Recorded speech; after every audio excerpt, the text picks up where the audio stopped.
नमस्कार दोस्तों, आप देख रहे हैं आपका चैनल SDGSS में आपका स्वागत है। कृपया आप पाना चाहते हैं औलाद का सुख तो इसको लाइक और शेयर करें, कमेंट करें। अपने परिवार को सुखियां देने के लिए दिखाना पड़ा जो वो खुद भी नहीं जानते थे कि मैं कोई चमत्कार कर रहा हूं।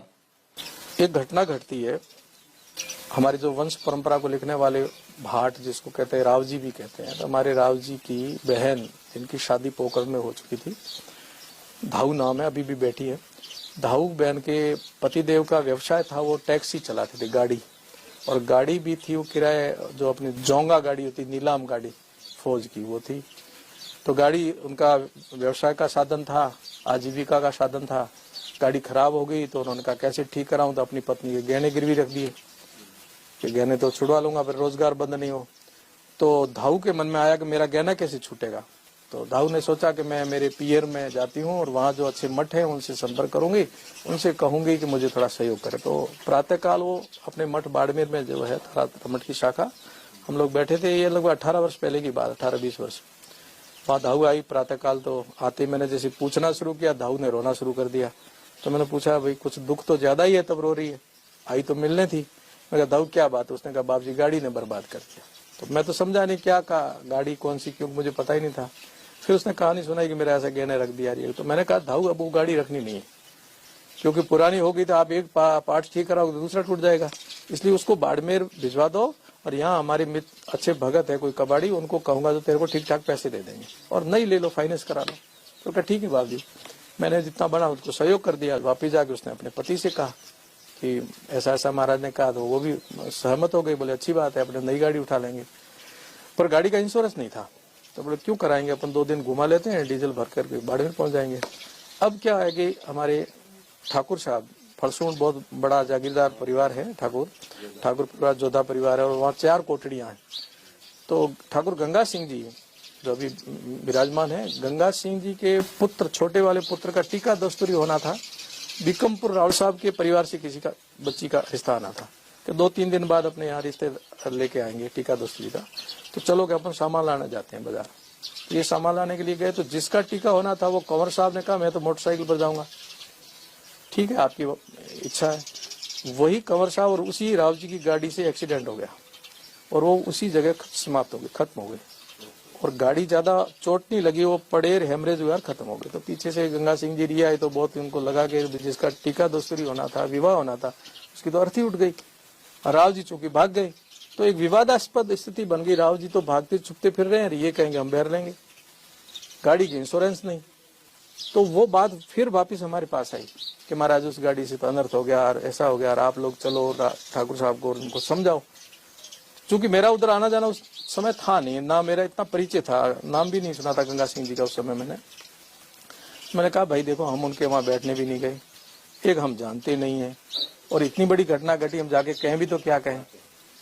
फिर भी आप आए हो तो बाबूजी हम और कहाँ जाए, हम आपके पास ही आएंगे। तो उन्होंने कहा हम आपके साथ चलेंगे, मुझे सच्चाई बता दो हुआ क्या। तो उन्होंने बताया ऐसे ऐसे। उन्होंने कहा कि बाबूजी मेरे ऊपर झूठा आरोप आया। मैंने कहा राव जी झूठ मत बोलना, देखो भगवान के घर न्याय कभी कभी होगा, परंतु झूठ मत। तो राव जी बार बार यही कहते रहे कि नहीं मेरी गाड़ी से एक्सीडेंट नहीं है। ठीक है हम चलेंगे, थोड़े रुको, मैं अकेला नहीं, यहाँ के प्रभावशाली संत और जिनका राजपूत समाज सम्मान करता, आचारण पुरोहित ब्राह्मण जो भी हैं, उन सबको लेके चलेंगे।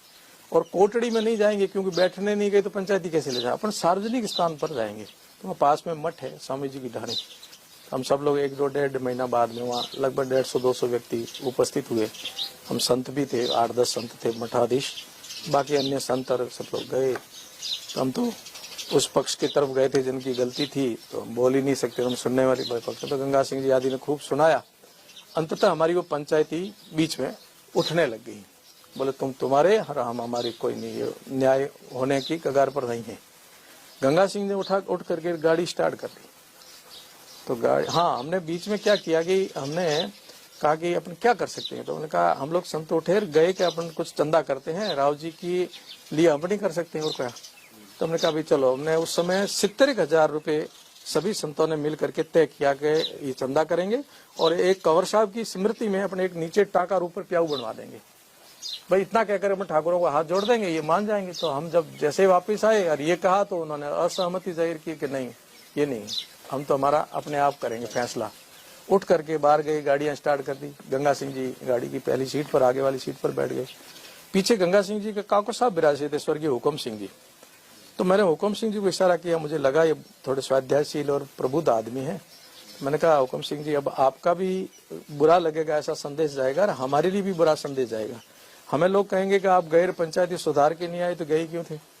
आपको कहेंगे ये अच्छे संत ब्राह्मण चारण आगे नहीं मानोगे तो अब किसको लाएं। तो ऐसा करके ठीक है बाप जी मैं जाता हूँ, समझाता हूँ। अब हुकम सिंह जी गए और गंगा सिंह जी अपने भतीज साहब को कहा कि गंगा सिंह इतनी जिद क्यों करते हो, ऐसे संत आए तो आशीर्वाद लो ना। अब वास्तविक बात अब आ रही है। तो बोले आशीर्वाद देने वाले संत आए काको साहब, तो मुझे आशीर्वाद चाहिए। आशीर्वाद क्या चाहिए कि मेरे दो लड़के थे, एक तो शरीर पूरा हो गया और दूसरे के 9 वर्ष से संतान नहीं है, मेरे अब होना नहीं है, तो मेरी कोटड़ी वो समाप्त हो जाएगी, इसलिए मुझे ऐसे संत आए तो पोता दिला दो। तो बोले तू चलो। अब भगवान ने कैसी रचना की, ये वापिस आ गई। वापिस आए तो मैं जबकि आगे बैठा था, उसका मुख्य मैं ही संभाल के बैठा था पंचायती को, तो मुझे कहा कि लो बाप जी दो। तो हम प्रसन्न हुए कि हम संतों ने जो तय किया 70,000 रुपये उन्हें स्वीकार कर लिया। तो मैंने कहा ठीक है, आपको बहुत बहुत आशीर्वाद, आज तो हम साथ में नहीं लाएंगे, 2-4 दिन में व्यवस्था करेंगे। बोले क्या करोगे, पैसे के। बाप जी पैसों की कोई कमी नहीं है। अब मुझे नहीं पता गंगा सिंह जी के परिवार में कितने प्राणी हैं, कौन है। गंगा सिंह ने कहा बाप जी 2 लड़के थे, एक खत्म हो गया और एक 9 वर्ष से संतान नहीं है।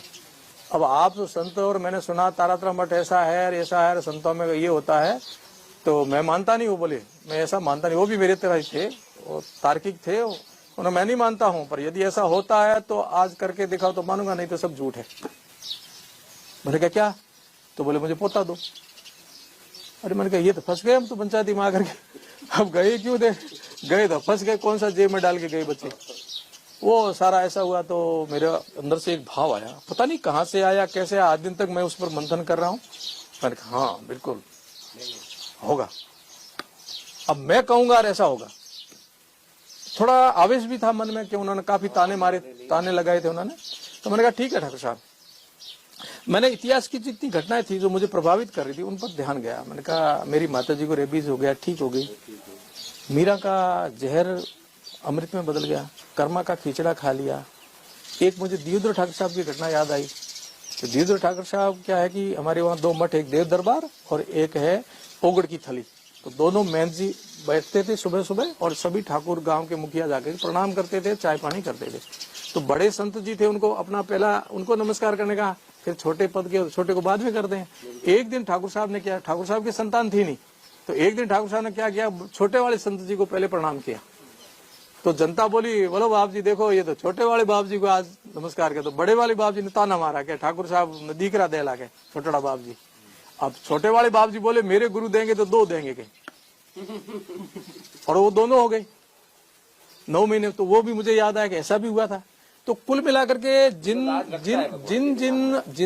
इतिहास की घटनाओं को लेकर हम शंकाएं खड़ी कर रहे थे, उसके लिए मेरा ध्यान जाकर के अब मेरे स्वयं पर आया। मैंने कहा अब देखो ऐसा हुआ है तो आज मैं संकल्प के साथ मेरे इष्ट मेरे भगवान से प्रार्थना करूंगा, जो मैं कहूं वही करना। तो मैंने कहा लो ठाकुर साहब लो संकल्प करो कि मृत आत्मा को ऐसे कहो कि लो बाप जी आपको समर्पित की, और आप चिंता मत करना, वो एक्सीडेंट में खत्म हुई, भूत पिशाच पितर कुछ नहीं बनेगी, वो आपके घर जन्म लेगी। फिर आप एक नहीं, अब आपको 2 देंगे। आपने बहुत सारे ताने मारे हैं, तो 1 नहीं 2 आएंगे आपके। मेरी जेब में पड़े थे चॉकलेट बच्चों को देने के लिए, मैंने 2 चॉकलेट निकाले। मैंने कहा ये दोनों पुत्र वधू को दे देना, और ये दोनों चॉकलेट आपके पोते बन के आएंगे। अब वो कौन माने, आज के युग में ऐसा कपोल कल्पित या जैसी ये मनगढ़ंत सी घटना लग रही है। तो बोले महाराज कभी भी हो सकते हैं। गंगा सिंह जी खुद बोले फिर आप तो कहोगे हमारे देने चाहिए। तो मैंने कहा ऐसा करो ये 9 महीने होंगे दोनों, अब इससे ज्यादा और क्या चाहिए। तो 9 वर्ष में नहीं होगा, मैं 9 वर्ष में नहीं हो तो कोई बात नहीं, अब ये दोनों 9 महीने में होंगे। बोले पक्की बात। तो मैंने कहा टाइम लिख लो, टाइम लिख लो, एक वही आएगा एक दूसरा आएगा, उससे अच्छा सुंदर आएगा, और दोनों आपके घर लड़के होंगे, 9 महीने में होंगे। थोड़ी देर विचार करके बड़े बुजुर्ग थे, उन्होंने कहा यार 9 वर्ष जाते कोई फर्क नहीं पड़ा तो 9 महीने और निकाल लो। ऐसे वो बात पर विश्वास टिक गया और मैंने 2 चॉकलेट दे दिए। कहा ठीक है 9 महीने तक इस पंचायती को यहीं रोको। 9 महीने बाद या तो महाराज ने कहा ऐसा होगा तो अपने लिए बहुत बड़ा एक अलौकिक चमत्कार देखने को मिलेगा, नहीं तो अपन कहेंगे महाराज जी को करना। मैंने कहा स्वीकार है। हमारी पंचायती वहां इस पॉइंट पर आकर के रुकी 9 महीने। अब नई घटना क्या घटती है कि पति घर नहीं तो गर्भ कैसे ठहरे। हमारा तो टाइम उसी समय शुरू हो गया, मुझे नहीं पता कि वो घर नहीं है, उल्टी गिनती शुरू हो गई। हाँ उल्टी, मुझे क्या पता वो घर नहीं है। वो दीपेंद्र सिंह शेखावत साहब के भी रिश्तेदार है और आपके हिम्मतनगर महाराज साहब के भी रिश्तेदार है, तो उनका कहीं काम मध्य प्रदेश में चल रहा हुआ और वो देखते थे लाखन सिंह जी जिनके लड़के हुए, तो वो 3 महीने घर नहीं आए। तो हमारे 9 महीने में से 3 महीने तो ऐसे निकल गए। मैं तो बस भगवान से प्रार्थना पर ही जोर दे रहा था, प्रभु मेरे भगवान की लाज रखना, मैं तो तेरे भरोसे कह के आया हूँ। जैसे वो आए और गर्भ ठहर गया, मैंने कह रखा था भाई गर्भ ठहरे तो मुझे बधाई देना, तो मुझे 3 महीने बाद बधाई आई कि महाराज गर्भ तो ठहरा है। तो मैंने कहा मेरी प्रभु ने सुनी तो है। अब ये 9 महीने गर्भ में रह जाएंगे तो मैं तो झूठा पड़ जाऊंगा, क्योंकि प्रकृति का नियम है मनुष्य का गर्भ तो 9 महीने गर्भ में रहेगा। तो वो बच्चे जैसे 6 महीने हुए गर्भ ठहरे, ऐसे प्रसूति पीड़ा प्रारंभ हो गई और डॉक्टर के पास ले गए। जयपुर थे, तो डॉक्टर ने कहा कि ये तो डिलीवरी दर्द है। हाँ, तो बोले ये तो अभी तो टाइम ही नहीं हुआ है, कैसे होगा, अभी तो 6 महीने चल रहे हैं। तो ठाकुर साहब को याद आएगा कि बाप जी को अपने बांधा था कि 9 महीने में होने चाहिए, लिख लो टाइम, पक्की बात के टाइम पूरा तो नहीं हो रहा, वो देखा हाँ टाइम तो हो रहा। तो वो 6 महीने में ही बच्चे हुए, 2 हुए छोटे छोटे। तो फिर ठाकुर साहब ने मुझे फोन किया जयपुर से, हाँ बोले बाप जी आपने देखने के लिए दिए, बचेंगे नहीं, क्योंकि मन का कोड़ उंदरे जितना है, बोले छोटे बड़े चूहे होते हैं ना, इस प्रकार के, इनके हाथ पांव ही नहीं दिख रहे, उंगलियां ही नहीं दिख रही। मैंने कहा अब तो विश्वास करो, यदि दिए हैं तो ये दूसरों से सवाए होंगे हाइट बॉडी में, आप चिंता मत करना, पर एक काम करना, उनको सीधे मठ लाना, पहले घर मत ले जाना जयपुर से। बोले ठीक है बाप जी। तो थोड़े दिन वो कांच की पेटी में जो रखते हैं 25-30 दिन, हाँ, फिर उसके बाद में सीधा तारातरा ले आए। तो मेरे गुरुजी भी विराजे थे। इससे पहले तो मैं किसको कहूँ, प्रमाण हो तो कहूँ, नहीं तो कहूँ क्या। तो आए तो मुझे बड़ी प्रसन्नता थी कि आज मैं मेरे गुरुजी के सामने ये विषय रखूंगा कि ऐसा ऐसा हुआ। तो गुरुजी ने पूछा आते, बोले ये कहाँ से आए भाई, कौन है, अपरिचित थे ना, माताएं बहनें थी, पूछते। तो मैंने सारी कहानी सुनाई बाबू जी। मैंने कहा ऐसे दाऊ के पंचायत, इससे पहले पंचायती का भी नहीं सुना, डर था कि बाबू जी डांटेंगे। तो फिर मैंने सुनाया, मैंने कहा ऐसे हम पंचायती भी गए, पूरी कहानी सुनाई। तो बाबू जी बड़े प्रसन्न होते होते उनके आंखों में प्रसन्नता के आंसू आए। मुझे लाड प्यार में पप्पू कहते थे, लाड छोटा था इसलिए पप्पू भी कहते। अरे पप्पू हमारे बैठे बैठे थे तो हैंग दिखा दियोगे। मैंने कहा गुरुजी आपकी कृपा, मेरे पास क्या है। अरे वाह के पप्पू बहुत अच्छा। उनको मतलब एक विश्वास हुआ कि एक कुछ न कुछ भगवान की कृपा इस पर हुई है। तो फिर मैंने कहा बाप जी अब नाम आप दोगे इन बच्चों के, क्योंकि हमारी परंपरा में मठ की कृपा से बच्चे होते हैं, तो जो मेहनत होता है वही बच्चों के नाम देता है, और उन्हीं का नाम देते जो पहले मेहनत हो चुके, उन बच्चों के नाम वही देते।